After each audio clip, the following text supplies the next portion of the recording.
प्रिय दर्शकों नमस्कार। एस्ट्रो साधना के इस चैनल पर मैं पंडित विष्णु शर्मा आप सभी दर्शकों का स्वागत करता हूं।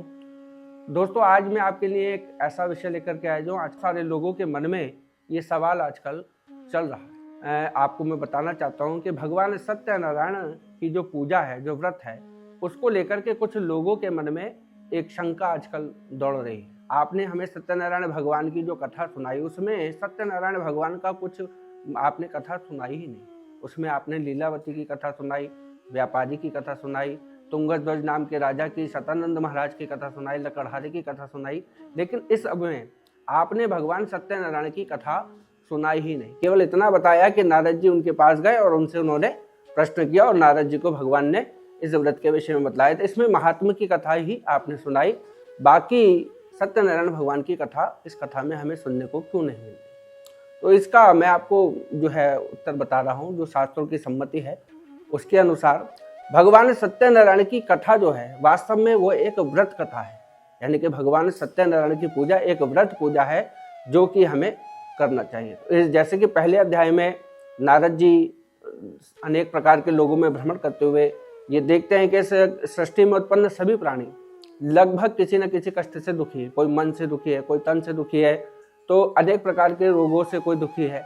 तो उन सबको दुखी देख करके नारद जी के मन में ये विचार आया कि इस कलयुग में कोई ऐसा सरल उपाय होना चाहिए जिसको करने से कलयुग के प्राणी अपने इन कष्टों से मुक्त हो सके। तो इस विचार को मन में लेकर के नारद जी भगवान विष्णु के धाम को गए और जाकर के भगवान की स्तुति करके नाना प्रकार से उन्होंने भगवान को प्रणाम किया और उनकी स्तुतियां करके कहने लगे कि हे प्रभु, आज आपके सन्मुख आने का जो मेरा विचार है वो यह है कि आज मैंने अनेक लोगों में भ्रमण करा और पृथ्वी लोक पर मैंने ये पाया कि सभी प्राणी किसी न किसी प्रकार के दुख और कलेश से दुखी हैं।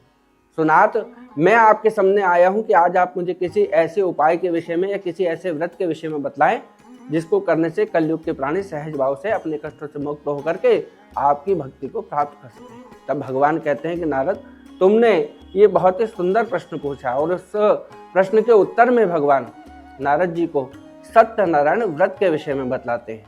इस व्रत को करने की विधि बतलाते हैं, इस व्रत को करने का क्या फल मिलता है वह भी बतलाते हैं, और इस व्रत को किस भक्त ने किया उसकी कथा भी आपको इस सत्यनारायण व्रत कथा में सुनने को मिलती है। क्योंकि ये एक व्रत कथा है, इसलिए इसमें भगवान सत्यनारायण का और नारद जी का संवाद मात्र है। कथा भगवान सत्यनारायण के भक्तों की है। कथा इसलिए सुनाई गई उन भक्तों की, जैसे सतानंद ने सर्वप्रथम ये व्रत किया तो उसकी कथा सुनाई गई ताकि आप प्रेरित हों और इस व्रत के लाभ को जान करके आप इस व्रत का आश्रय लें और भगवान की कृपा के पात्र हों। नारद जी से भगवान कहते हैं कि सत्यनारायण का जो व्रत है ये स्वर्ग के देवताओं के लिए भी दुर्लभ है, लेकिन कलयुग के मनुष्यों के लिए अत्यंत ही सुलभ व्रत है। पूर्णमासी, संक्रांति, एकादशी आदि अवसरों पर भगवान का ये सुंदर व्रत किया जाता है। इस व्रत को करने का बहुत सरल सा नियम है। जिस दिन भी आपको व्रत करना हो, आप प्रातःकाल स्नान आदि से अपनी नित्य क्रियाओं से निवृत्त होकर के मन में संकल्प करें। हाथ में जल लेकर भी आप संकल्प कर सकते हैं कि मैं आज भगवान सत्यनारायण का व्रत करूंगा। क्योंकि व्रत के नाम में ही सत्यनारायण है, इसलिए आप इस बात को स्पष्ट रूप से समझ लीजिए कि सत्य का व्रत आपको करना है, यानी कि दिन भर आपको सत्य का ही आचरण विशेष रूप से करना है। वैसे तो कभी भी झूठ नहीं बोलना चाहिए, लेकिन इस व्रत में विशेष रूप से आपको ये सावधानी रखनी कि आपको सत्य का आचरण करना है। दिन भर भगवान के नाम को जपते हुए भगवान के अनेक कथा प्रसंगों को सुनकर के आपको समय व्यतीत करना है। सायंकाल में आप अपने बंधु बांधवों को एकत्रित करें, ब्राह्मणों को बुलाएं, उनके साथ मिलकर के भगवान का पूजन करें। पूजन में पंचामृत आदि से भगवान को स्नान कराएं, चंदन आदि से भगवान का पूजन करें। और हाँ, इसमें एक विशेष बात मैं आपको ये बताना चाहता हूँ कि अक्षत का प्रयोग भगवान विष्णु की पूजा में नहीं होता है, तो उसके स्थान पर आप पुष्प या श्वेत तिल यानी कि सफ़ेद तिल भगवान को तिलक के साथ चंदन के अर्पण करें।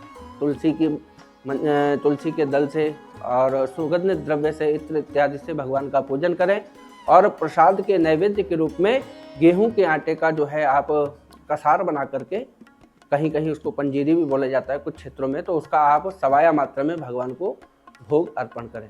केले का फल साथ में अवश्य रखें, क्योंकि केले का फल भगवान को विशेष प्रिय है। तो पंडित जी के साथ भगवान का पूजन करके इस व्रत को पूर्ण करें, आरती इत्यादि करके भगवान का प्रसाद ग्रहण करके इस व्रत को संपन्न करें। तो ये व्रत है, सत्यनारायण भगवान का ये व्रत है जिसके विधि को नारद जी से भगवान विष्णु ने बतलाया। इसके बाद में इस व्रत के अंतर्गत जो कथाएं आती हैं तो शतानंद की आती हैं। शतानंद ने इस व्रत को किया। उसके बाद शतानंद को देख करके लकड़हारे ने व्रत किया। लकड़हारे के बाद में जो है उल्कामुख नाम के राजा ने व्रत किया। उनको संतान नहीं थी, संतान प्राप्ति के लिए उन्होंने व्रत किया।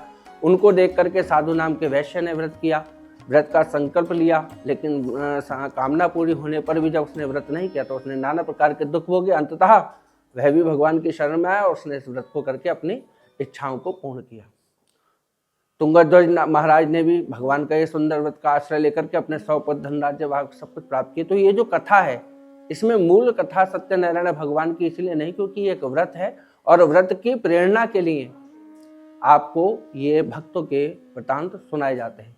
तो इसलिए आप अपने मन में ऐसा कोई भाव न रखें कि सत्यनारायण भगवान की कथा में पंडित जी ने सत्यनारायण भगवान का तो कुछ सुनाया ही नहीं।